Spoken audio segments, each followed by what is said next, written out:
Assalamualaikum warahmatullahi wabarakatuh. Perkenalkan, nama Ibu Puji Astuti. Ya, Eh, hari ini Ibu akan memberikan materi terkait berpikir dan bersikap positif. Ya, nah sebelumnya Ibu mau mengingatkan jangan lupa untuk melakukan 3M. Yang pertama, memakai masker. Yang kedua, menjaga jarak. Dan yang ketiga, mencuci tangan. Seperti itu ya anak-anak. Oke, kita lanjut ke materi. Nah, tujuan dari materi berpikir positif itu tadi yakni kita dapat memahami dan menerapkan cara berpikir positif serta mencapai pribadi yang mampu berpikir positif. Jadi, harapannya ketika anak-anak ini nanti sudah mendapatkan materi dari Ibu, anak-anak ini nanti mampu berpikir secara positif seperti itu. Lanjut di apersepsi. Ya, berpikir positif itu sangat penting dalam kehidupan karena akan membuat tekanan hidup yang dihadapi ikut teratasi. Tekanan hidup yang dihadapi oleh masing-masing orang jelas berbeda ya.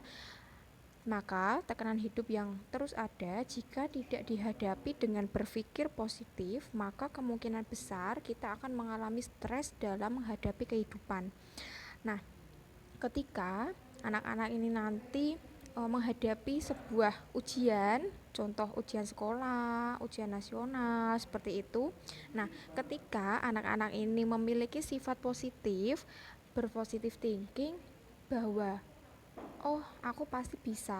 Aku pasti dapat nilai bagus seperti itu.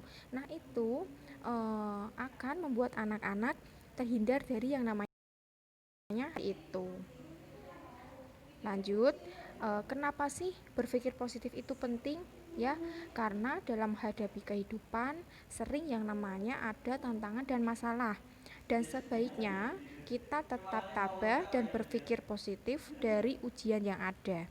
Karena dalam setiap ujian pasti ada hikmah yang baik dan berguna bagi kita semua. Seperti itu. Nah, ini manfaat berpikir positif dan senyum tentunya. Yang pertama itu tubuh menjadi lebih sehat, tidak mudah sakit-sakitan karena urat saraf kita itu tidak tegang ya. Kalau kita jarang senyum, kita selalu negatif tinggi, itu kan urat saraf kita kan tegang. Nah, ketika urat saraf itu tegang, uh, maka kita akan rawan yang namanya sakit seperti itu ya. Lanjut, dapat mendinginkan suasana hati yang sedang marah, dapat mendinginkan suasana hati yang sedang emosi seperti itu. Pikiran menjadi lebih jernih. Lanjut, saraf tidak tegang dan bekerja akan jauh lebih semangat ya. Nah, lanjut, cara membangun sikap positif. Caranya itu ada beberapa. Yang pertama itu bersikaplah optimis. Bersikap optimis ini sama dengan anak-anak ini nanti dituntut untuk percaya diri ya, percaya diri tentang apa yang dihadapi. Yang kedua, menerima sesuatu apa adanya, menerima sesuatu apa adanya, bersikap antusias, peka, humor. Nah, humor ini apa sih?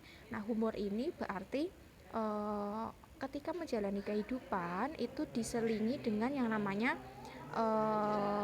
bercanda. Nah, bercanda ini uh, yang sering disebut dengan humor seperti itu ya. Lanjut, sportif, rendah hati, perbanyak bersyukur, beriman dan lain sebagainya.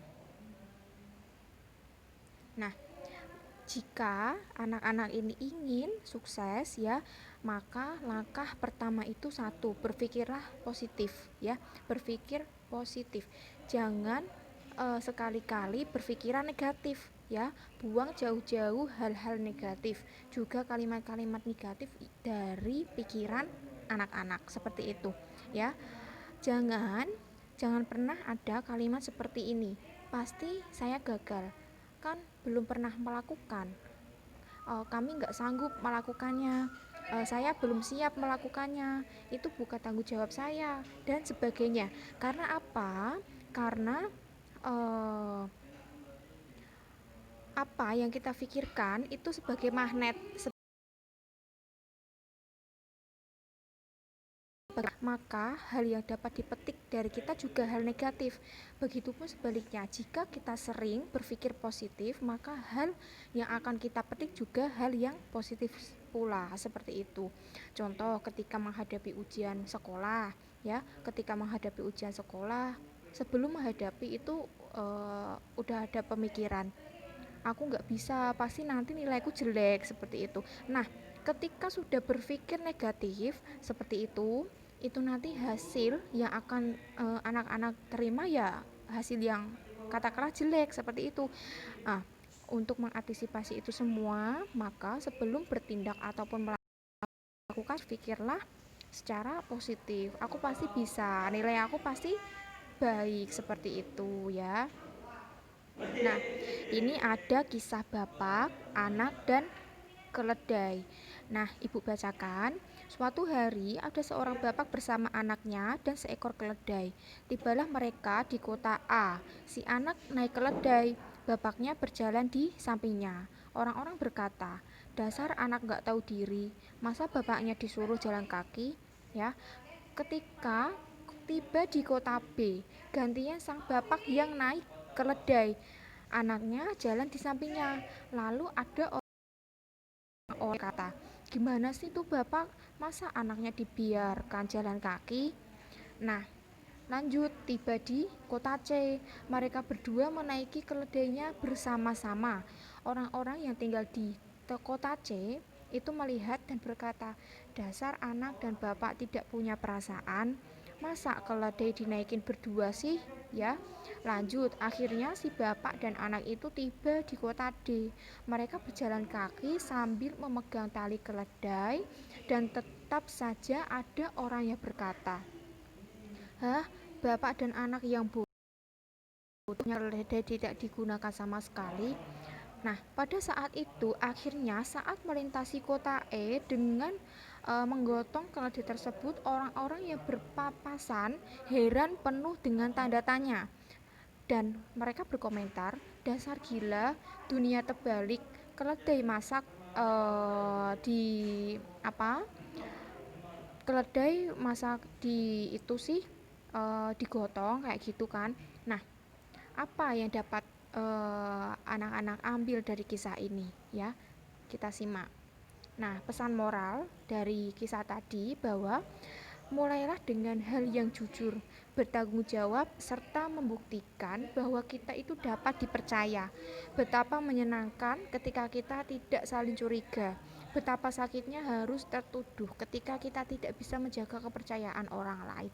Nah, selain pesan moral yang ini, ada pesan moral lagi yang mau ibu sampaikan bahwa jangan pernah mendengarkan apa kata orang, apa kritikan orang.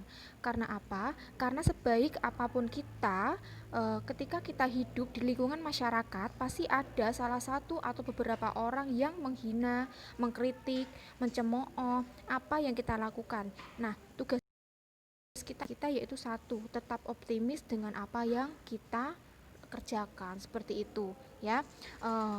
Sekian materi dari ibu, semoga bermanfaat dan dapat